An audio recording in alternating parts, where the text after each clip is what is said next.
People talk about Larry Fitzgerald as one of the greatest standards the NFL has ever produced, not just because of his talent, but because of the way he existed at the peak for 2 full decades.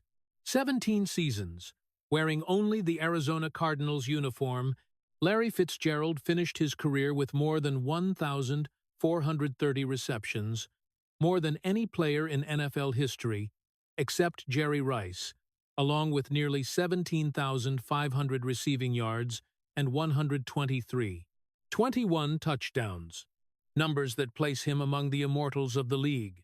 He made 11 Pro Bowls, earned 3 first-team All-Pro selections, was part of the NFL 2010s All-Decade team, and is considered a lock for the Pro Football Hall of Fame. In the playoffs, where pressure crushes most stars, Fitzgerald became the most fearsome. In the 2008 season alone, he racked up 546 yards and 7 touchdowns in just 4 games, one of the greatest postseason performances in history. In Super Bowl 43, he caught an iconic 64-yard touchdown, a moment that had the entire country on its feet, even though the Lombardi Trophy ultimately didn't go to him. No unsportsmanlike conduct penalties in his entire career. No on-field scandals. Not a single complaint about teammates or the team. Larry Fitzgerald was celebrated as the ideal image of an American athlete. Disciplined, loyal, quiet, and absolutely effective. But even as those achievements were etched into the golden record books, another truth existed quietly in parallel, one not captured by any statistics. Behind the calm leader image was a man who had grown accustomed to loss from far too young an age, a boy who lost his mother at 12, and from then on learned to live without ever allowing himself to break. For the past 20 years, Larry Fitzgerald has lived 2 lives at once. A public one, where he was always proper, strong, and dependable, and a private one, where pain had no place to be released, where loneliness was hidden behind discipline and duty. He rarely spoke about his feelings, rarely let anyone step too far into his inner world, because he understood that if that shell cracked, everything could come crashing down. His silence wasn't coldness. It was a form of survival instinct, the will of a man who chose to carry all the heavy weight himself, so the outside image would never waver. And when today came, when Larry Fitzgerald didn't announce retirement, but also didn't return, gave no interviews, offered no explanations, that silence suddenly became the clearest confession that throughout those 2 glorious decades, he had given away almost everything: fame, strength, emotion to fully complete his role, while he himself quietly endured, living parallel between glory and pain, between stadium lights and the empty spaces no one could see. If you want to keep exploring the stories behind the legends, where glory always comes with a price no one sees, please hit subscribe to the channel so you don't miss the next part. The first death in Larry Fitzgerald's life didn't come on the football field, with no cheers, no teammates surrounding him, and no time to mentally prepare. It came quietly, in a cold hospital room, when the boy Larry was only 12 years old, and hadn't yet had time to understand what loss even meant. His mother, Carol Fitzgerald, the woman who raised him with patience, gentleness, and quiet faith, passed away from breast cancer. It wasn't a sudden accident he could blame on fate, but a long illness that gnawed away day by day, week by week, eating at every fragile hope of a child who still believed his mom would be okay. But she wasn't okay, and when she left, Larry Fitzgerald stepped into a completely different world, where everything continued as normal, except for him. At 12 years old, Larry didn't have the luxury of falling apart. No one stopped to ask if he was okay. No one taught him how to cry fully, how to get angry, how to grieve properly. The adults around him were busy grieving in their own ways, busy arranging life after the funeral, busy worrying about money, the future, responsibilities, and in that gap, Larry learned his first lesson, the one that haunted him for life. Emotions are something you have to carry alone, in silence. He cried, but not long enough. He hurt, but wasn't allowed to sink into it. He got back up too soon, as if one more fall would mean no one would pull him up again. From that moment, something inside Larry Fitzgerald closed. Not loudly, not dramatically. It simply closed and never fully opened again. That boy became more obedient, quieter, more independent, in a way that reassured the adults, but also in a way that slowly distanced him from himself. Larry started learning to hide his emotions very early, not because he wanted to be strong, but because he didn't know where else to put his pain. Football hadn't yet become a lifeline at that point, but discipline had. Larry clung to small routines, rigid rules, as if order was the only thing keeping the world from collapsing again. With each passing day, he learned to control himself, control his words, control even his weakest thoughts, because he understood no one else would do it for him. When a child loses a mother, people often talk about the pain. But for Larry Fitzgerald, the pain wasn't loud. It smoldered, sank deep, and became the foundation for every decision that followed. He didn't allow himself to need anyone too much, because he had learned that the most important people could still leave. He didn't allow himself to show weakness, because he feared that if he started, he wouldn't be able to stop.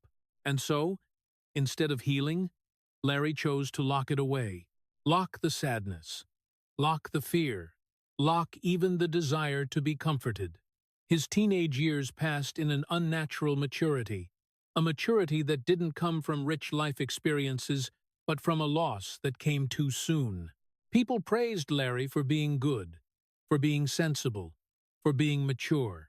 But few realized that maturity was built on the foundation of a child who no longer dared to lean on anyone.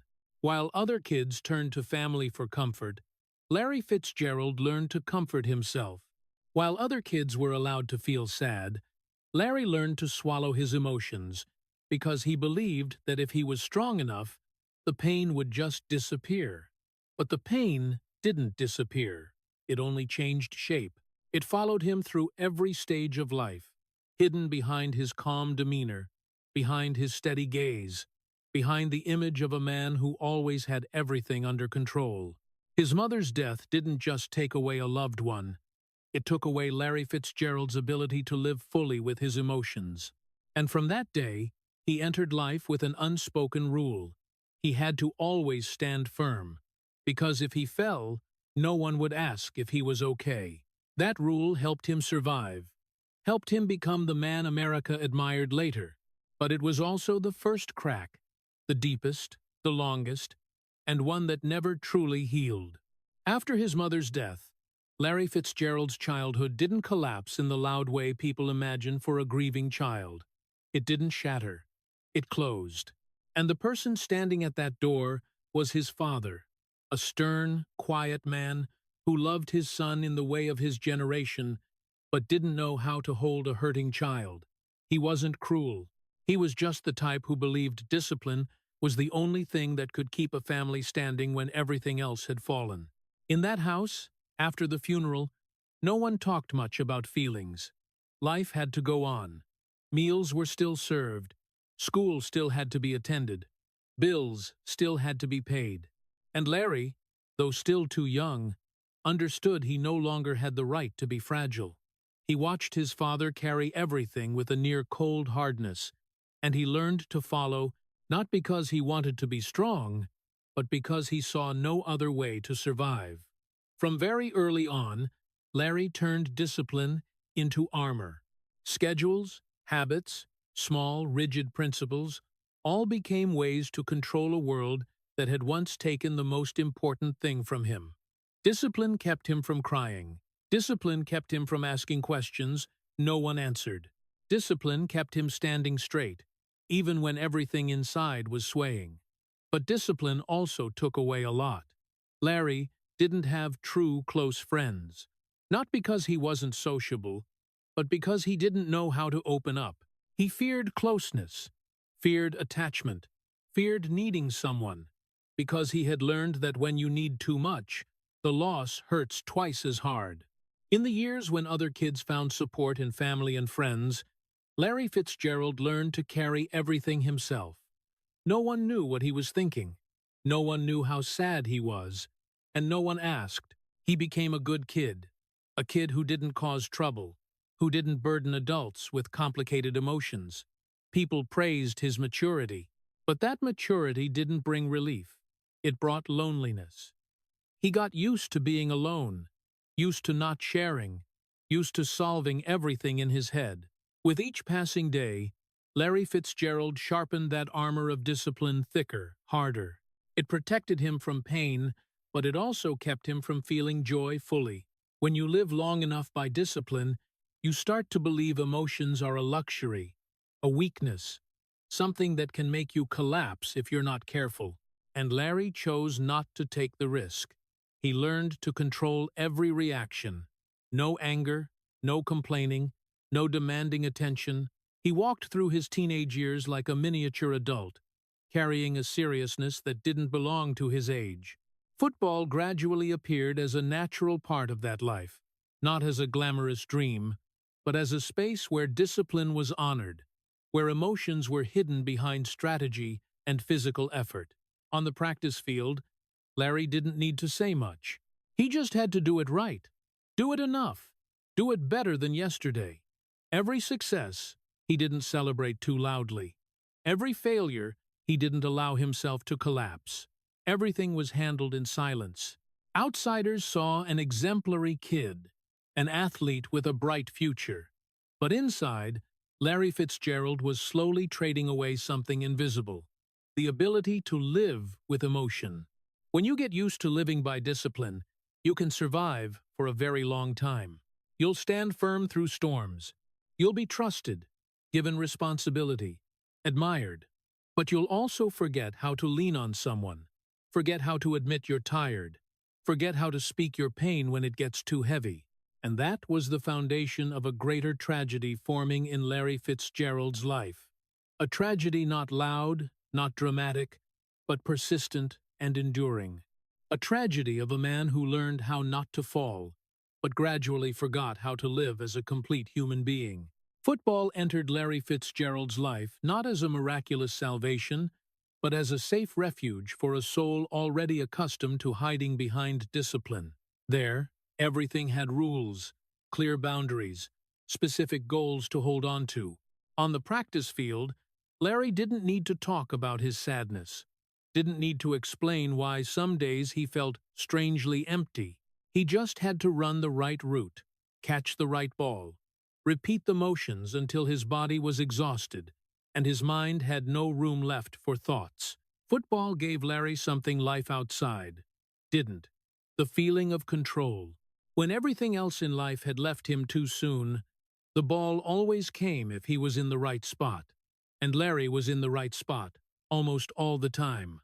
His talent showed early, not loudly but steadily, not in flashy explosions but growing gradually over the years. Coaches trusted him. Teammates relied on him. The stats started piling up. Achievements followed achievements. But alongside that, one thing remained almost unchanged. Larry's emotions stayed still.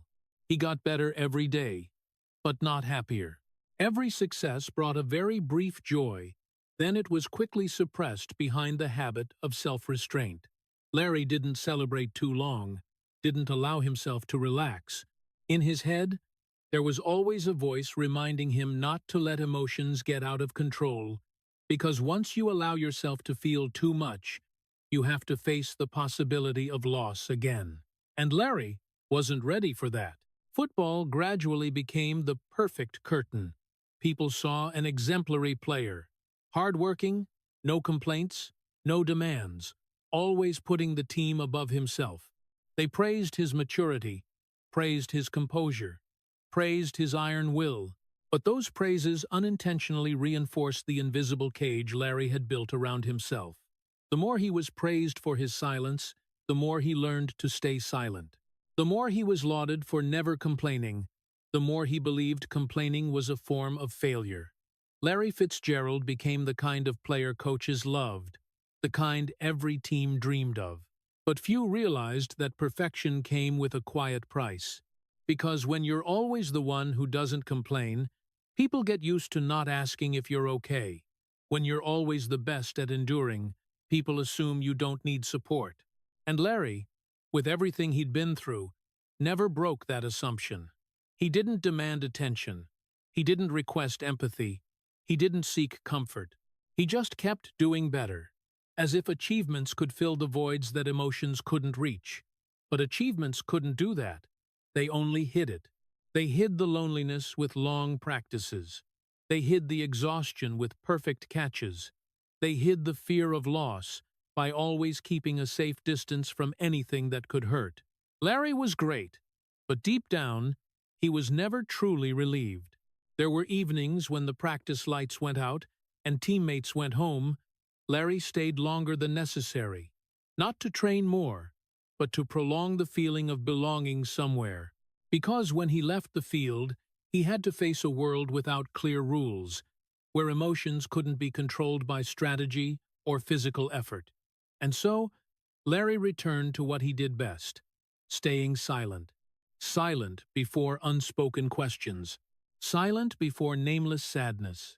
Silent before himself. The quiet tragedy of Larry Fitzgerald lay there. He was praised for his endurance, for his iron spirit, for his extraordinary ability to withstand. But no one stopped to wonder why he had to endure so much. No one asked why a person got so used to tensing up that it became normal. No one asked if he ever wanted to be weak, to lean on someone, to say he was tired, and Larry never gave himself permission to ask those questions either. Football gave him fame, gave him purpose, gave him a solid standing in a turbulent world, but it didn't heal the wounds from the past. It only helped him skirt around the pain, day after day, year after year. Achievements kept rising, discipline kept thickening, while emotions stayed still, locked tightly behind the image of a player who never complained. And in that silence, Larry Fitzgerald gradually became a man everyone admired, but very few truly understood. The NFL draft in 2004 came to Larry Fitzgerald not as a dazzling dream, but as a quiet turning point where he chose the hardest path for himself. When the name Larry Fitzgerald was called as the third overall pick, the entire hall knew a great talent had officially entered the NFL. But along with that moment came not the cheers of a team ready to win, but the stark reality. The Arizona Cardinals at that time were one of the weakest teams in the league, a franchise familiar with failure, lacking identity, lacking depth, and with almost no hope of competing anytime soon. With his status, Larry could have demanded more. He could have asked for a better environment, a clearer plan, long-term commitments to championship ambitions. He could have seen the Cardinals as just a temporary stop, waiting for the day to leave and seek real opportunity elsewhere. But from that very moment, Larry Fitzgerald didn't think like a star. He thought like someone too accustomed to carrying the heaviest burden himself. In the eyes of that young rookie, there wasn't the excitement of someone about to be celebrated. There was a calm so cold it seemed he'd already accepted that this path wouldn't be easy, and that if someone had to endure, it would be him. The Cardinals were weak, but Larry didn't turn his back.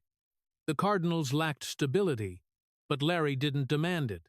The Cardinals didn't know how to win yet, but Larry still walked into the locker room every day with the same attitude.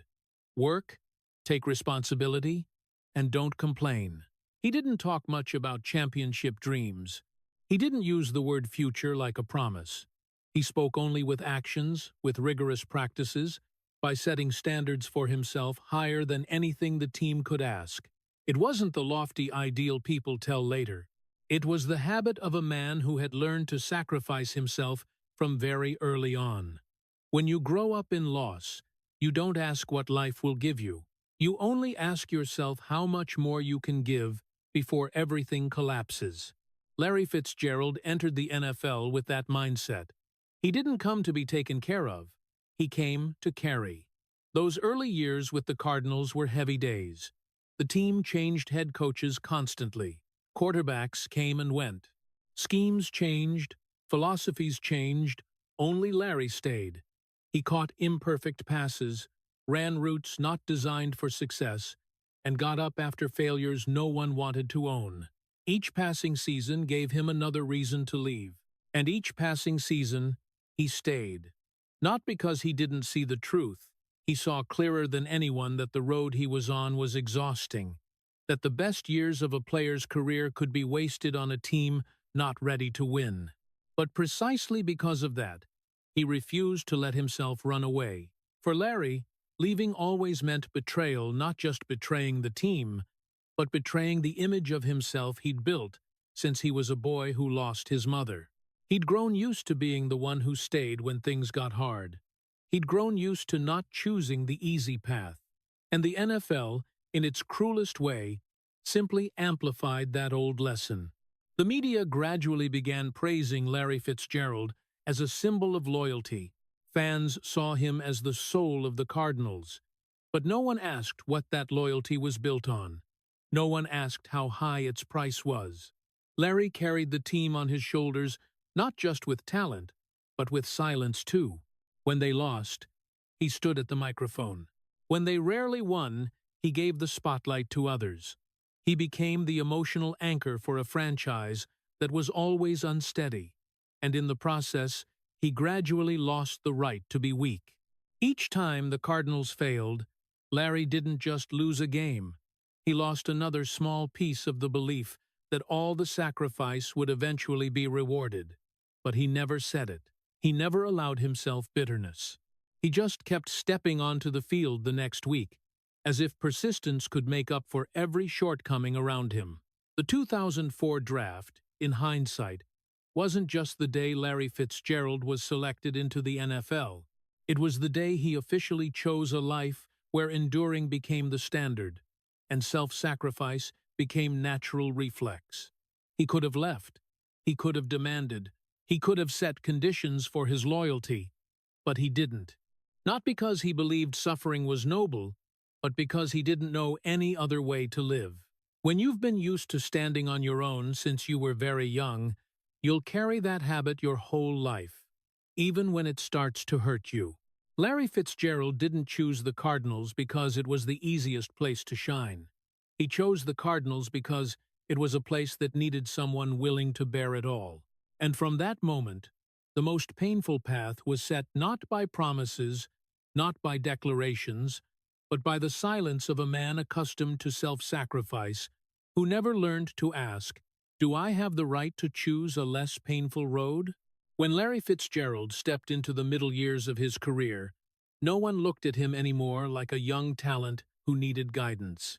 He became the guide, not with rousing speeches, not with imposed authority, but with a presence so steady it was almost absolute. In a locker room that was always in flux, where coaches came and went, quarterbacks changed constantly, schemes were torn apart, and rebuilt every season. Larry Fitzgerald was one of the rare fixed points. He arrived early. He practiced fully. He didn't demand special treatment. And gradually, the captain's role came to him as something natural, without needing an official title. Young players looked to him to learn how to do the job. Older teammates leaned on him to stay balanced. When the team won, Larry stepped back. When the team lost, Larry stepped forward. He was always the one at the microphone after the heaviest defeats, taking responsibility with short, direct words, no blame, no excuses. He said we weren't good enough, even when he himself had just played an outstanding game. He said, "I have to do better," even when the obvious mistakes weren't his. Over time, the whole team got used to it. The media got used to it. The fans got used to it. Larry Fitzgerald became the default bearer of responsibility. And right in that familiarity, something dangerous took shape. No one thought anymore about protecting the person who always stepped up to shield everyone else. After every loss, when the locker room went quiet, Larry was often the last one packing up his gear. No one heard him complain. No one saw him angry. No one saw him break. His silence was interpreted as strength. But few realized it wasn't a chosen strength. It was a strength with no other option left. Larry had lived too long with the idea that if he allowed weakness, everything would collapse with it. And so, he didn't allow it. Even when his body ached, even when failure repeated, even when seasons ended in the familiar disappointment, he kept that calm face. On the outside, Larry Fitzgerald was the ideal NFL model. Disciplined, professional, reliable, no scandals, no shocking statements, no drama, a player any team would want to hang a photo of in the meeting room as the standard. But on the inside, another life was running parallel, much quieter and far more solitary. It was the life of a man who didn't know who to share with. Larry didn't have the habit of calling to vent. He didn't go to the press to pour out his heart. He didn't use social media to release emotions. He kept everything inside, the way he'd learned since he was a child, who wasn't asked, "Are you okay?"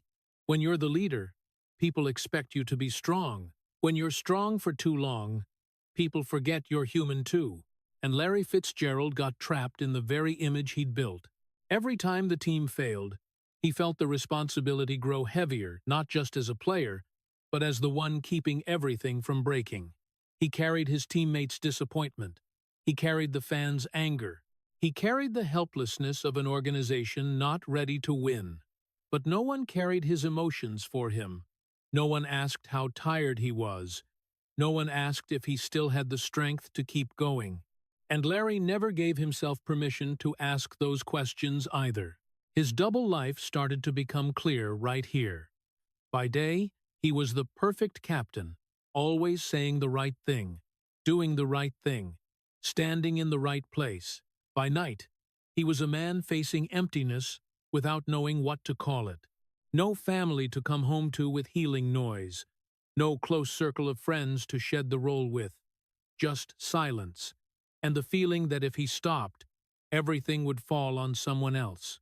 Larry Fitzgerald never allowed himself weakness because he believed that was the price of being trusted. But that price wasn't paid once, it was paid every day, every season, every loss. Each time he stepped up to take responsibility, a very small part of him retreated further back. Each time he stayed silent, instead of speaking his pain, another emotional door closed a little more. He became steadier in others' eyes, but also further from himself. People praised him as the model captain, but no one told him that even captains need support. And Larry, used to standing on his own, never demanded it. He kept stepping onto the field with that calm demeanor, kept catching balls, kept shielding the team, as if his stability could make up for all the instability around him. But deep inside, the exhaustion built layer by layer, no outburst, no release. Larry Fitzgerald's double life wasn't a sensational secret. It was a very American split existence.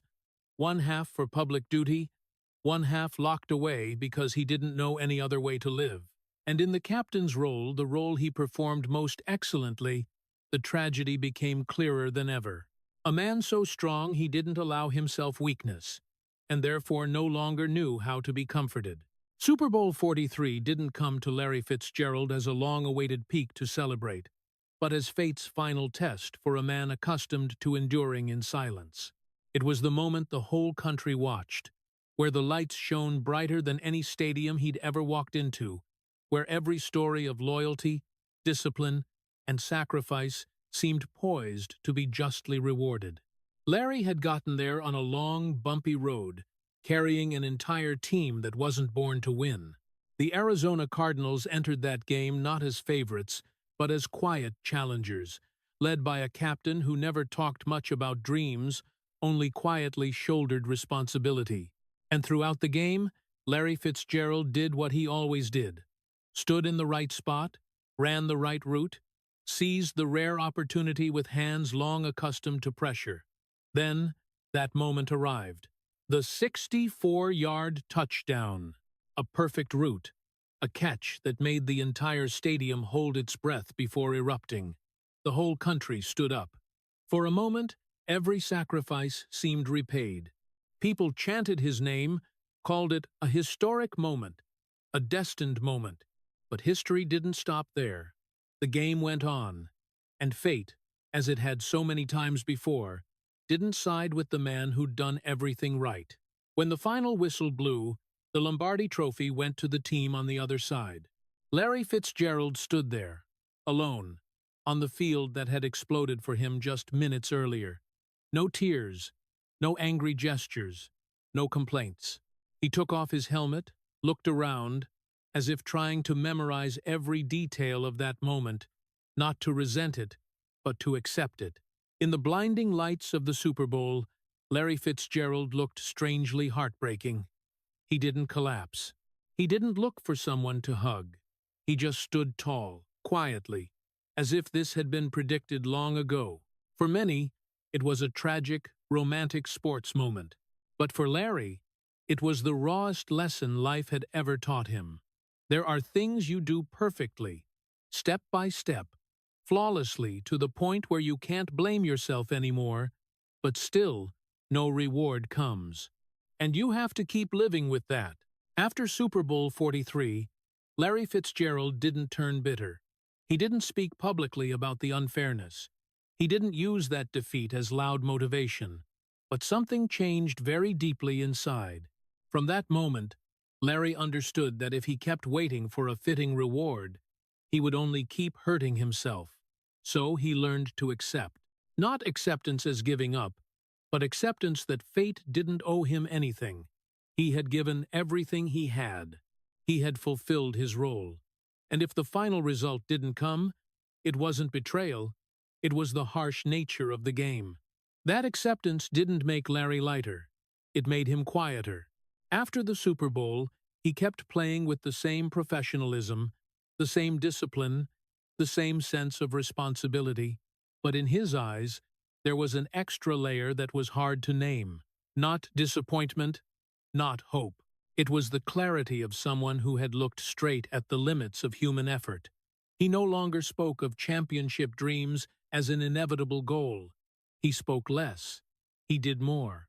And he kept a safe distance from anything that might make him believe this time would be different. Super Bowl 43 became a strange milestone in Larry Fitzgerald's life. It wasn't the most painful memory, but the most defining one. It confirmed something he'd sensed very early from the day he lost his mother, from the day he learned to lock away emotion. Life has no obligation to be fair, and if you choose to live by duty and sacrifice, you have to be ready for the possibility of no repayment. Larry Fitzgerald left that Super Bowl not as a pitiful loser, but as a man who clearly understood the cost of doing things right. He didn't say it out loud. He didn't write a memoir to explain. He just carried that lesson with him, season after season, game after game. When the team failed afterward, he wasn't surprised. When championship chances grew farther away, he wasn't impatient. He had seen the highest peak, and he had also seen clearly that the peak guaranteed no reward. From here, Larry Fitzgerald's double life entered a new chapter. On the outside, he remained the symbol of belief, of hope, of the man who always showed up when the team needed him most. On the inside, he lived with a cold but necessary awareness. If he kept waiting for final recognition from fate, he would stay trapped forever. So he stopped waiting. He kept working, kept leading, kept sacrificing, but without expecting that it would all lead to a happy ending. Super Bowl 43 didn't take anything from Larry Fitzgerald. It only took away the last illusion that doing things right would always lead to victory. And in the silence of that moment when he stood alone on the field that year, no tears, no complaints, Larry Fitzgerald learned the way of living that would define the rest of his life. Do the right thing not to be rewarded, but because that's the person you chose to become. After Super Bowl 43, Larry Fitzgerald's life moved into a different phase, quieter, but much heavier. From the outside, everything seemed intact. He kept playing, kept catching passes, kept being the symbol for a team and for the entire NFL. The media still called him the ideal model, the embodiment of loyalty, of work ethic, of a player that American parents wanted their kids to emulate. His name appeared in honor rolls, in historical recaps, in stories told with voices full of admiration. But behind that picture, another life existed quietly in parallel. No lights, no audience, no cheers. That was Larry Fitzgerald's private life, empty in a way very hard to see from the outside. He never married, never built a traditional family.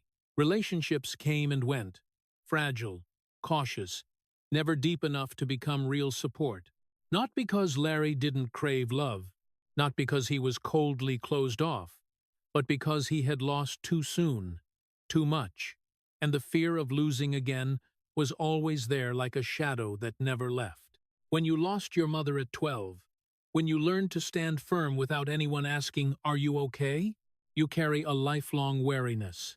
Larry Fitzgerald loved in a way that kept distance. He cared, but didn't cling. He attached, but always kept an exit ready for himself. Because deep in his subconscious, he believed that if he didn't depend too much, then when things broke, the pain would be easier to bear. Over the past 20 years, Larry Fitzgerald's double life became clearer and clearer. By day, he was the NFL icon, the model captain, the face representing the most beautiful values of American sports. By night, he was a man returning to familiar silence, where there was no role to fulfill, no responsibility to carry for others, just himself, and the voids that weren't easy to name. He didn't seek out distractions to fill the emptiness. He didn't seek noise to forget. He chose to live neatly, disciplined, controlled, as if keeping everything orderly would make his emotions behave and stay quiet. But emotions didn't disappear. They just went quiet, waiting for a moment of weakness to rise. And Larry Fitzgerald, with all the will he'd forged since childhood, never allowed that moment to happen. He kept himself in the frame of the strong man, because that was the role he knew best.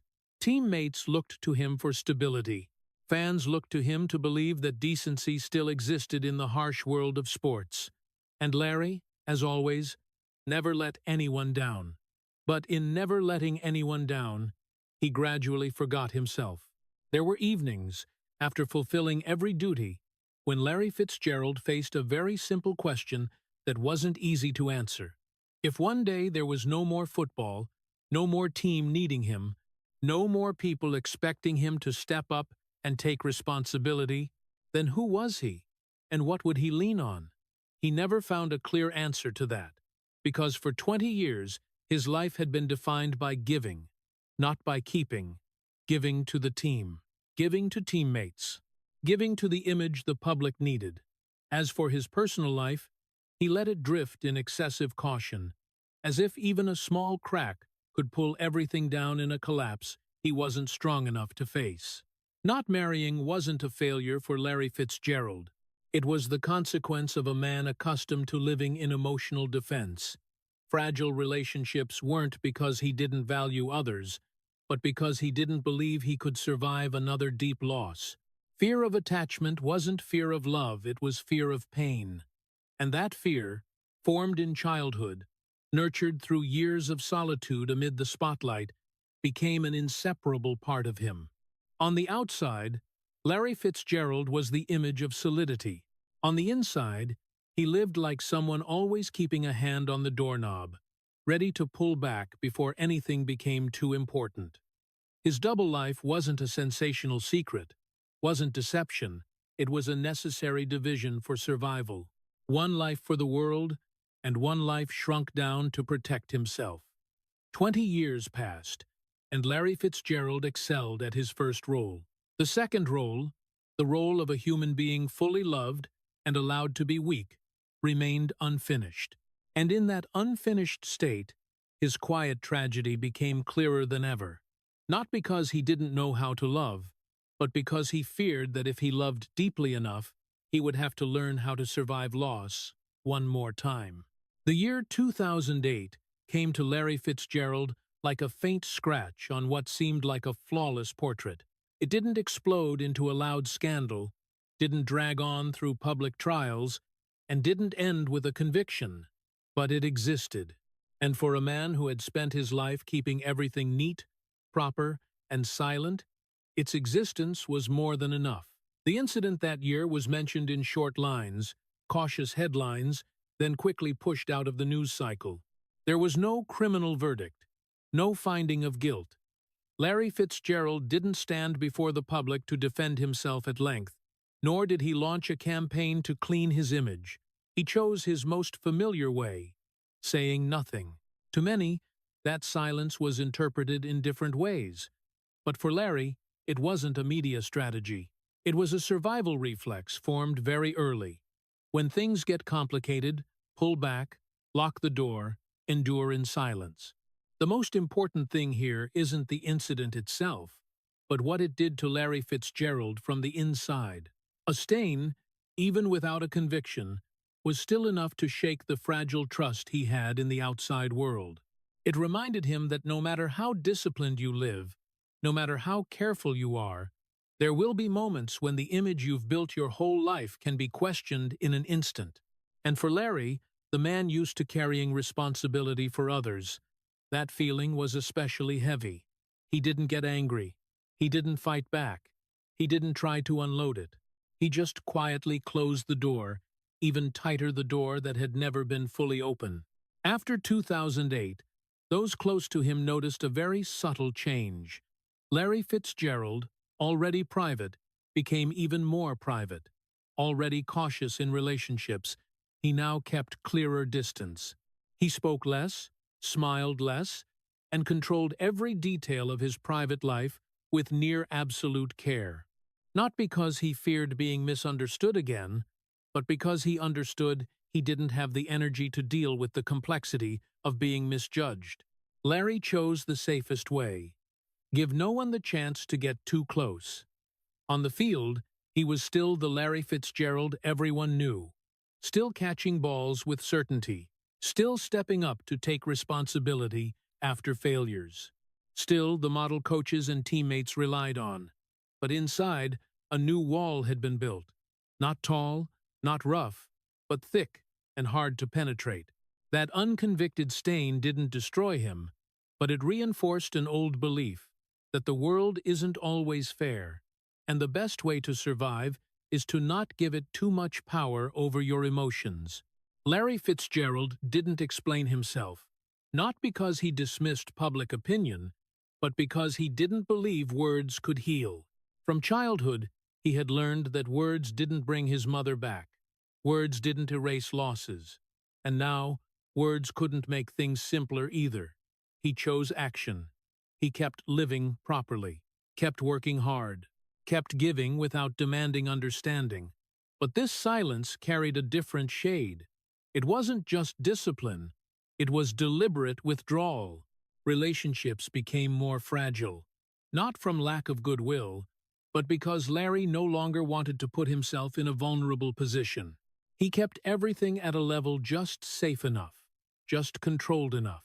That silence didn't make him lonelier in the way outsiders saw. It made him lonelier in the way only he felt. There were evenings, after completing every familiar role, when Larry Fitzgerald faced himself in a silence so thick it felt suffocating. No questions from the press, no direct criticism, but also no comfort. The 2008 incident was no longer mentioned, but its echo remained in how he lived. It made him more guarded toward every glance, every relationship, every invitation to intimacy. It made him believe that if he kept distance, if he didn't let anyone get too close, he wouldn't have to endure another emotional blow.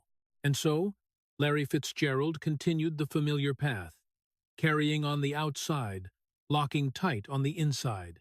His double life from then on became clearer than ever. A public life where he remained the symbol of propriety, and a private life where he shrank down, living with such caution it bordered on self-isolation. No one forced him to do it.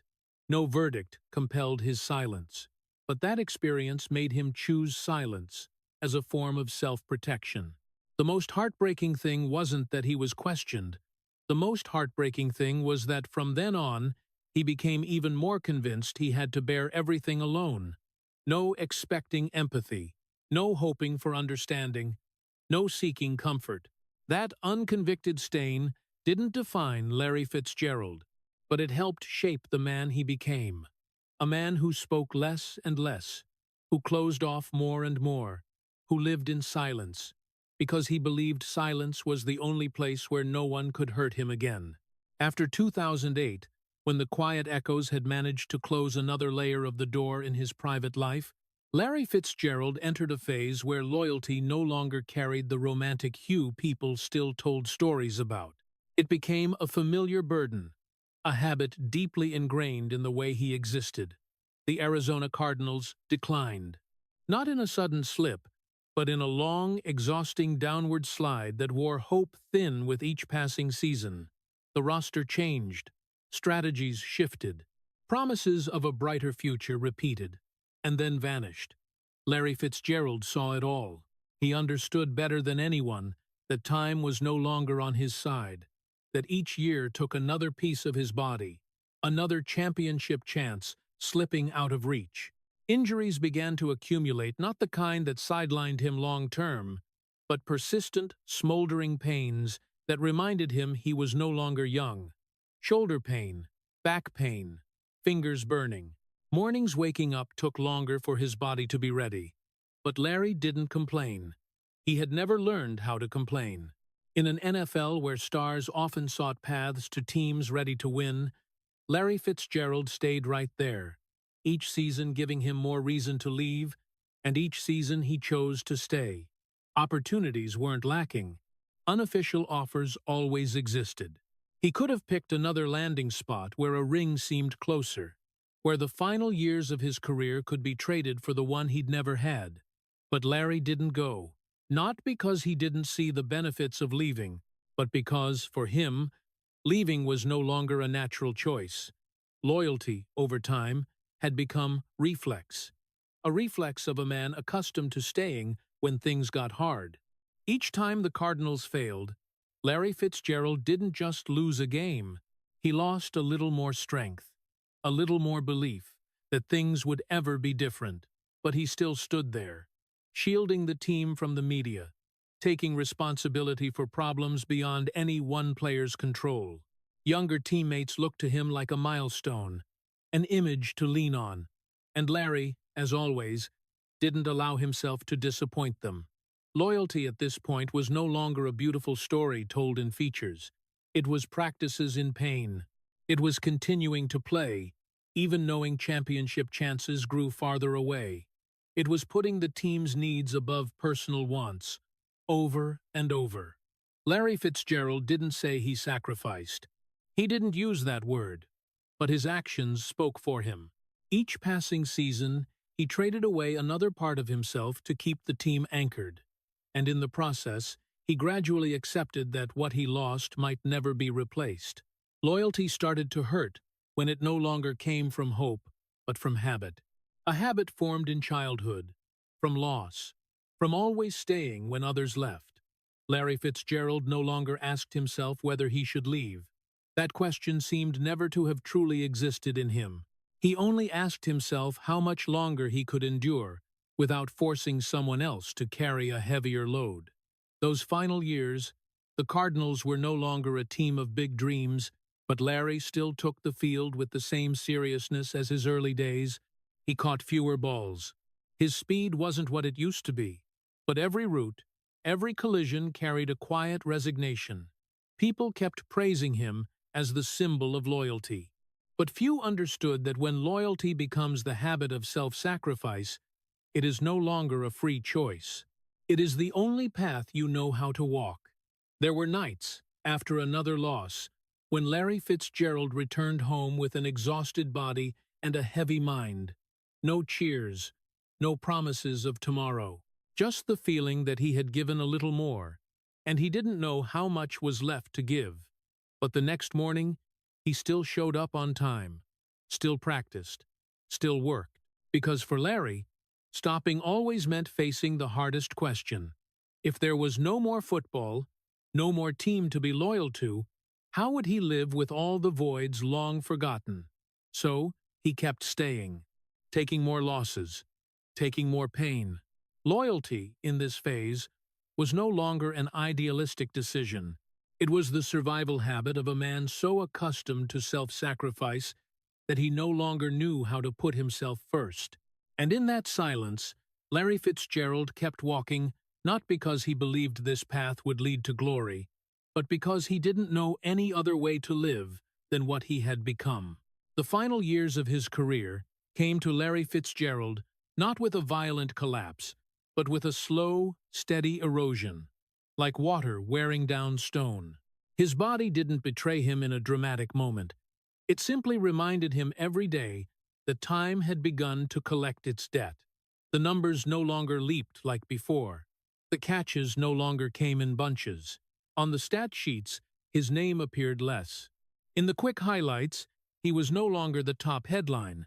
But Larry still took the field, still on time, still practiced with an intensity that even younger players had to respect. Because for him, staying wasn't about proving anything to others anymore, but about keeping an unspoken promise. Only leave when he no longer deserved to be there. Each morning, his body woke a little slower. The shoulder needed a few extra minutes. The back needed a few more movements. Fingers that once gripped the ball tightly now needed more careful taping. But Larry didn't complain. He had learned to listen to the pain without conversing with it. He distinguished very clearly between pain to practice through and pain to stop for, and within that boundary, he always chose the harder side. Catching fewer balls didn't confuse him. Being mentioned less didn't make him bitter. He understood a player's life cycle, understood that the spotlight doesn't stay with anyone forever. What he wouldn't accept was leaving while he could still help the team, even in the smallest details. A route that drew coverage, a timely block, a quiet reminder in the locker room. In this phase, Larry Fitzgerald's role wasn't measured by yards anymore, but by stability. He became the invisible glue, holding a young team together. When new players entered the NFL with excitement and anxiety mixed, Larry was there to remind them that the profession is a long process, not one season. He didn't give speeches. He led by example, and leading by example took tremendous energy, because setting an example when you're still strong is hard. Setting an example as your body wears down is even harder. There were games where Larry had only a few touches. There were quarters where he was nearly invisible on TV. But when the game ended, when the locker room door closed, he was still the one they turned to with a simple question. "What do you think we're missing?" And Larry answered with his familiar calm, no blame, no exaggeration. He talked about details, about discipline, about doing your part well, no matter how small that part was. His spirit wasn't allowed to break, because if that spirit broke, the structure he had helped hold for years would waver. Larry understood that, and he carried it, as he had carried so many other things before. The gradual wearing of his body also brought a very personal fear, the fear of someone who had lived his whole life within the frame of a role. If one day he wasn't fast enough, strong enough, useful enough, who would he be? Larry didn't speak about that fear. He didn't name it.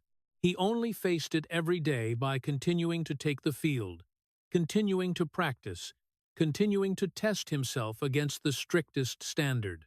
When practice ended, when the younger teammates had left, Larry often stayed a little longer, not to push past limits, but to make sure he still met the standard he set for himself. No one forced him to do it. No contract required it. No one would blame him if he chose to retire earlier. But Larry Fitzgerald didn't allow himself to leave gently. For him, leaving only made sense when there was no other way. And so he continued. Fewer catches, mentioned less, but still present, still ready, still responsible. The media began talking about the final years. Fans began whispering about the day of farewell. Larry heard it all, but didn't respond. He didn't want his presence turned into a nostalgic display. He didn't want applause for the past to overshadow the demands of the present. If he was still on the field, He wanted to be there for current value. If that value was gone, he would leave himself. That was the unspoken rule he lived by. There were rare moments, in silence, when Larry wondered if he was stretching it too long. But then he returned to the only question he believed was fair. Today, can I still help the team? If the answer was yes, even a little, he stayed. And each time he stayed, he accepted paying another portion of the familiar price: pain, fatigue, and the gradual fading of the lights. His body wore down, but his spirit wasn't allowed to break, because if the spirit broke, everything he believed in would collapse with it. Larry Fitzgerald wasn't seeking a beautiful ending. He was seeking an honest ending. Honest to the team, honest to his teammates, and honest to himself. When those final years closed, he didn't walk away as a winner, nor as a loser. He walked away as a man who had stayed until he no longer deserved to be there, and only then did he allow himself to consider leaving. There was no official moment marking Larry Fitzgerald's departure. No press release issued, no staged platform for thank yous, no carefully calculated goodbye tour across cities with timed applause. He didn't stand at a microphone to sum up a career. He didn't come back for one last wave. Larry Fitzgerald simply stopped appearing. That absence wasn't loud. It came slowly, quietly, and very hard to grasp, like a habit fading from daily life. To many, it seemed strange. To Larry, it was the only way he knew to step away without betraying himself. Because if he said goodbye, he would have to look straight at what he had avoided for 2 decades, that he had sacrificed too much, and that sacrifice wasn't always repaid with happiness. Larry Fitzgerald understood the value of tribute ceremonies. He had stood on the field, watching others being sent off with lights, tribute videos, roaring crowds from the stands. He knew what fans wanted. He knew what the media wanted.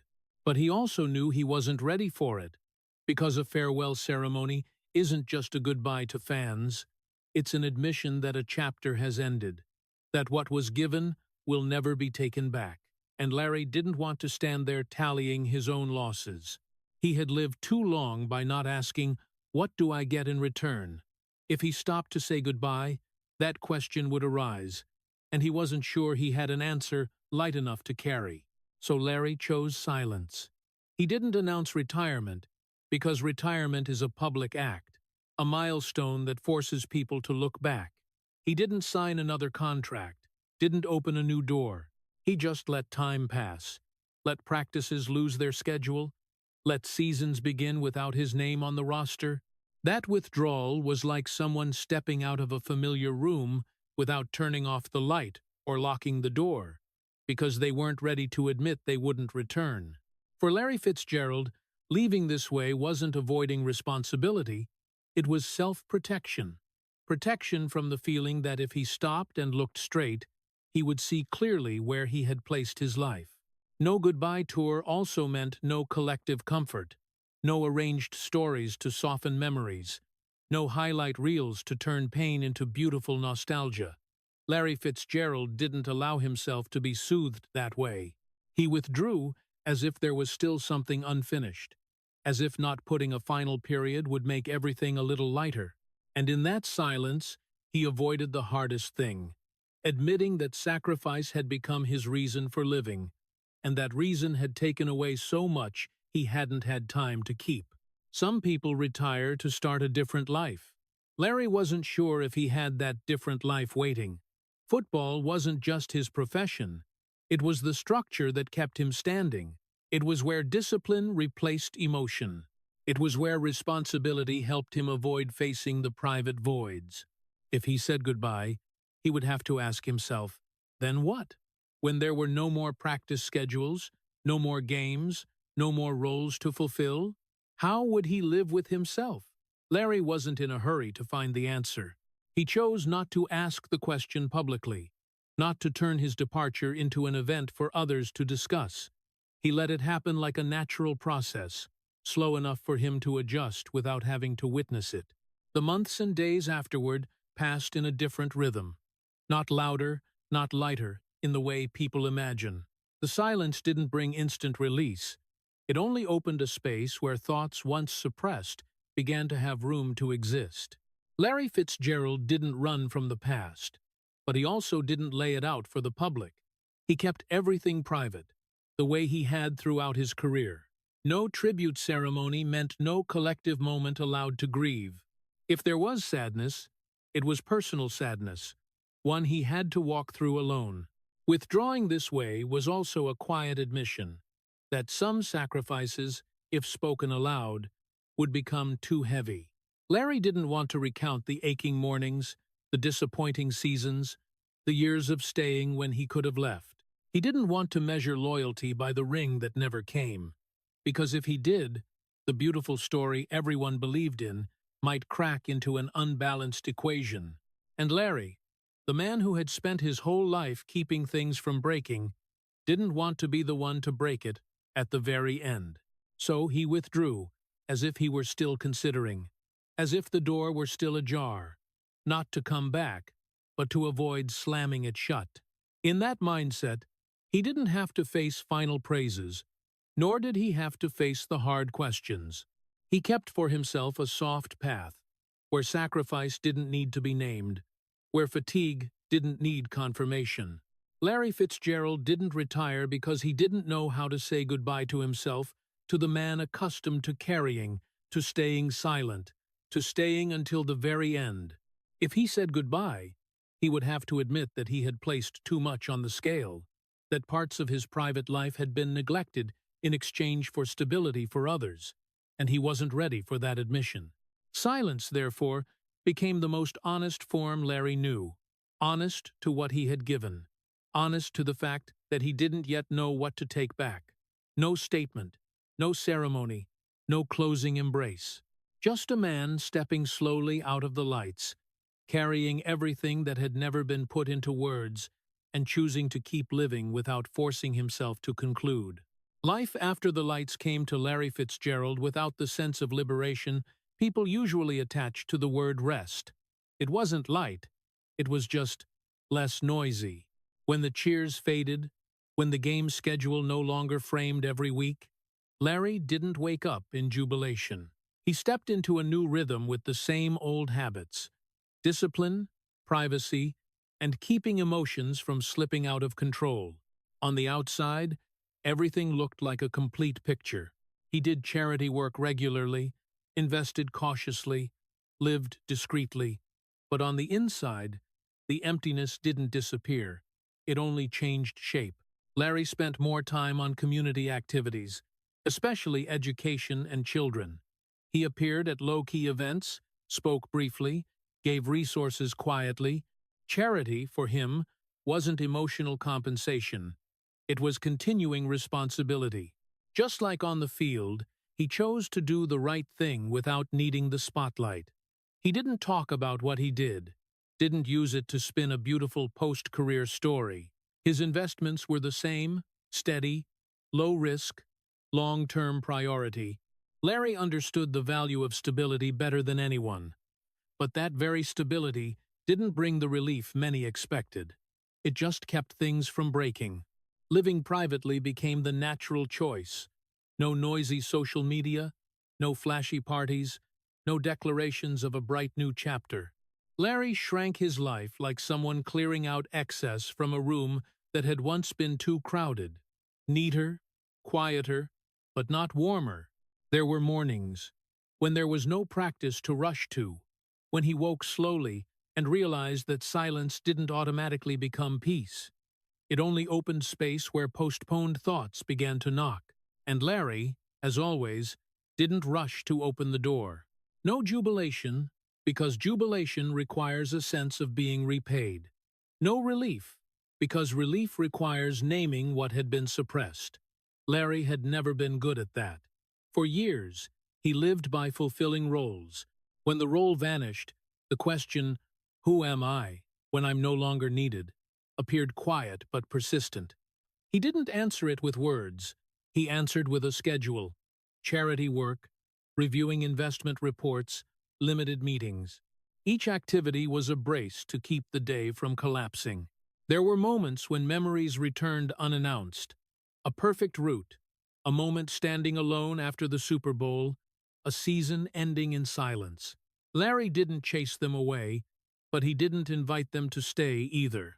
He let them pass like low clouds, no storm, but enough to block the sun. Those close to him understood that he was okay in his own way, but okay here didn't mean light. It just meant no upheaval. Life after the lights also carried a paradox. When there was no longer anything to prove to anyone, Larry had to face himself more. No team to carry for, no locker room to hide emotions behind busyness. He learned to live with a slower pace, but didn't force himself to be happy. He accepted that some days passed very ordinarily, and that ordinariness was the only achievement. Less noisy, yes, but peaceful not quite. Larry didn't seek a loud rebirth. He didn't write a memoir to organize memories. He didn't go on speaking tours to turn pain into inspiring stories.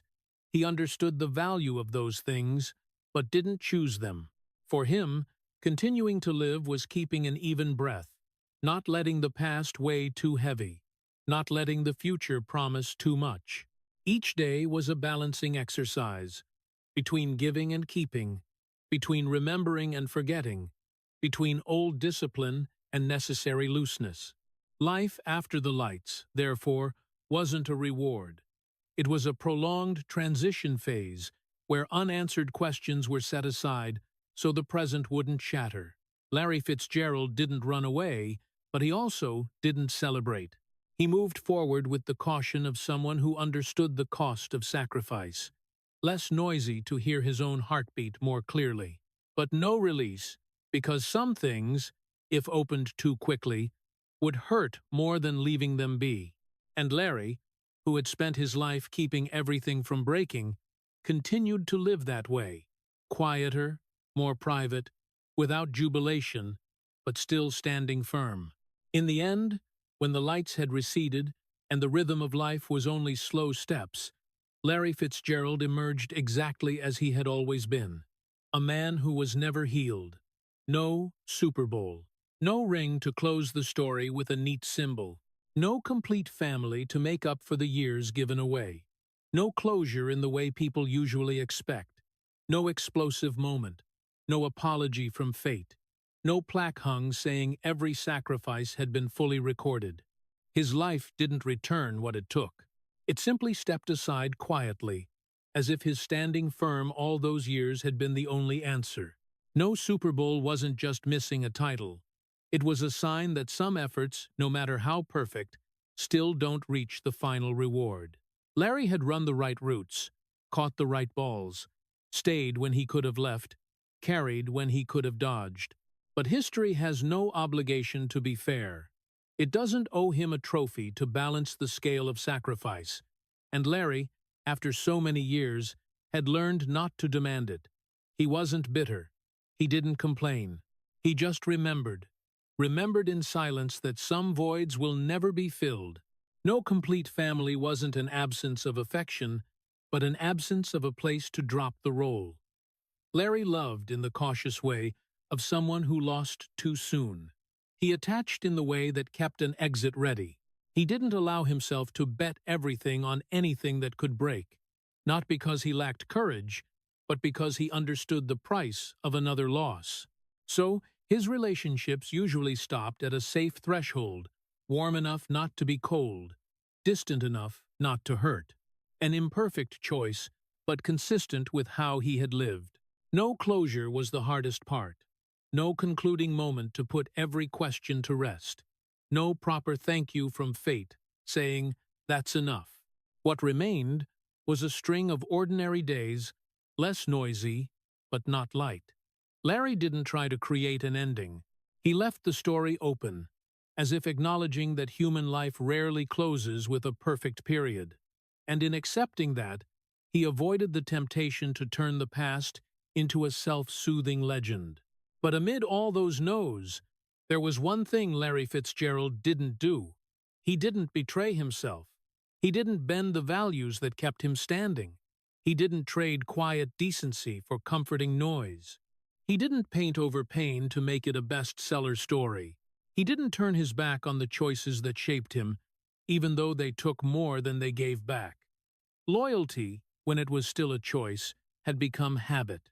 And when that habit began to hurt, he still kept it not out of blindness, but because it was the only way he knew to live honestly. Not being healed doesn't mean broken. It means continuing to live without demanding the wounds disappear. Larry carried the cracks like he carried memories, not flaunting them, not hiding them excessively. He let them exist as part of his human structure. At an age when many need an ending for peace of mind, Larry accepted the unfinished. He understood that not betraying himself was sometimes more important than reaching a beautiful conclusion. There are evenings, in just enough quiet, when he remembers the moments that could have been different. But memory doesn't lead him to resentment. It leads him to a quiet confirmation that he did the right thing, in the way he believed was right, with what he had. No more, no less. And if fate never says thank you, Larry doesn't demand it. He had grown used to giving without waiting for a response. This part of Larry Fitzgerald's life was never healed, but it was never betrayed either. It stands there steady, subdued, and honest like a marker, reminding us that a person's worth isn't only in what they achieve, but also in what they refuse to do to achieve it. No Super Bowl, no complete family, no closure, no proper thank you from fate. But one thing remains unchanged. He lived true to himself, all the way to the end. And sometimes, in a world that loves neat endings, that is the quietest victory a person can keep. In the end, when every chapter closed without needing an exclamation point, Larry Fitzgerald stood at the finish line of his life the way he always chose, quietly. No last-minute miracle appeared to reverse fate. No final victory turned sacrifice into a fairy tale. No rebirth in the way people prefer. No compensating moment. No soothing embrace. No promise that everything would be okay. Just one American man who walked the full length of the path he chose, paid the full price of living right, and stepped off the field in silence. He didn't collapse, but he had endured enough. Enough years of putting responsibility before emotion. Enough staying when leaving would have been lighter. Enough losses politely named, while the exhaustion went unasked. Enough standing tall after every defeat, saying the right words, keeping the calm face only to carry the rest home, alone. Larry Fitzgerald's endurance wasn't the instinct of someone who doesn't feel pain. It was the skill of someone who felt pain very early and learned how not to let it break him. No miracle. Because if there had been a miracle, it would have come in that Super Bowl year, when the whole country stood up while the trophy went to the other side. But the miracle didn't come, and Larry understood, from that moment on, that fate didn't owe him anything. You can do everything right, right to the point where there's no reason left to blame yourself, and still receive no reward. That lesson didn't turn him bitter. It turned him clear-eyed. He kept living, kept giving, but stopped waiting. When you stop waiting, you don't become lighter. You just become less disappointed. No final victory. No ring to close the story with an easy symbol. No highlight reel to turn pain into beautiful nostalgia. Larry Fitzgerald didn't need those things to prove his worth, but their absence wasn't a void that could be ignored. It was a prolonged silence, reminding us that some lives don't get wrapped in a tidy ending, and he accepted that, not with words, but by continuing to live. No rebirth, because rebirth requires a clear break between before and after. Larry had no such break. He didn't say goodbye, nor did he open a new chapter with fanfare. He let life transition naturally, slowly, privately. After the lights, he wasn't jubilant. He wasn't released. He was just less noisy. And in that lessened noise, the old questions didn't disappear. They just stopped screaming. That wasn't rebirth. That was learning to exist without needing a perfect answer. Just one American man, no exaggerated icon, no statue to be touched. One American man who lived true to the values he believed in: discipline, responsibility, loyalty, decency. Those values didn't bring complete happiness. They brought consistency. And sometimes, consistency is the only thing that keeps you from betraying yourself. Larry didn't change colors when the wind shifted. He didn't turn to the easy path when the hard one appeared. He didn't use pain to buy attention. He kept going steady, slow, sure, until he no longer deserved to stand there. He lived right. Right isn't always beautiful. Right is sometimes choosing the hard thing without expecting reward. Right is staying when leaving would be easier. Right is staying silent when words could bring comfort. Right is not claiming credit, not demanding, not forcing fate to explain. Larry Fitzgerald lived right in that way, a way of living that makes others admire him, but few want to pay the same price. He endured enough of time's slow erosion, enough of accumulating injuries that didn't need naming, enough of catching fewer balls, yet still taking the field, enough of being mentioned less, yet still standing in the right spot, enough years of loyalty when loyalty began to hurt, enough even of withdrawing without fanfare to avoid admitting he had sacrificed too much. When someone has endured enough, they don't resent, they just stop. And he stepped off the field in silence, not because he didn't deserve applause, but because he didn't need it to confirm who he was. The field stayed behind, along with the unfinished memories. Ahead of him was a quieter life, no promise of rebirth, no guarantee of comfort, just the raw truth of a man who had given away almost everything he had. Silence, here, wasn't escape. It was the most honest form Larry knew. America's Star's style doesn't look for last-minute miracles. It looks straight at the cost of doing right. It accepts that some legends are never healed, never rewarded, never closed with a smile. Larry Fitzgerald is that kind of legend, not because he lacked wins, but because he didn't trade his humanity to chase them. When the story ends, there is no swelling music, just an even breath, a step off the field, and a very American heaviness, that living right sometimes doesn't bring happiness, but it keeps you whole. He didn't collapse, but he paid the full price. And in a world that loves perfect endings, that silence is the final mark. Not sparkling, not brilliant, but enduring, honest, and undeniable. The story of Larry Fitzgerald leaves behind a very distinctive, quiet sadness of modern America. The sadness of a man who lived right, gave everything, but wasn't given a neat ending in return. The most poignant part isn't that he had no Super Bowl, but the way he carried responsibility on his shoulders throughout his career, from the day he lost his mother at 12 years old, to the moment he stood alone on the Super Bowl 43 field, watching the trophy go to the other side. Throughout the story, Larry emerges as a man who never allowed himself weakness. He stayed with the Cardinals as the team declined, endured accumulating injuries, stepped up to take responsibility after failures, and finally withdrew in silence, no statement, no farewell. That wasn't a romantic choice. It was the consequence of a life accustomed to self-sacrifice and locking emotions away to survive. Honoring Larry Fitzgerald is honoring a very American but increasingly rare value: unconditional loyalty, absolute personal discipline, and dignity in silence. He didn't use pain to seek attention, didn't turn his life into a self-pity story, and didn't betray himself for a final title. But that very fact also exposes a bitter lesson for American society. If we only praise endurance, the no-complaints attitude, without asking how much that person is paying, we unintentionally encourage a kind of silent burnout. Larry teaches us that living right doesn't always bring happiness, but it is still worthy of respect. And the biggest lesson isn't in football, it's in real life. Cherish the people who carry the most while they're still there, and learn to ask a seemingly simple but deeply necessary question: are you okay?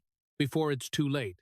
If the story of Larry Fitzgerald's silence, sacrifice, and dignity made you pause, please hit subscribe to the channel to keep joining us for more real stories behind the spotlight. Thank you for listening to the very end, and see you in the next video, where we'll continue looking straight at the true cost of glory.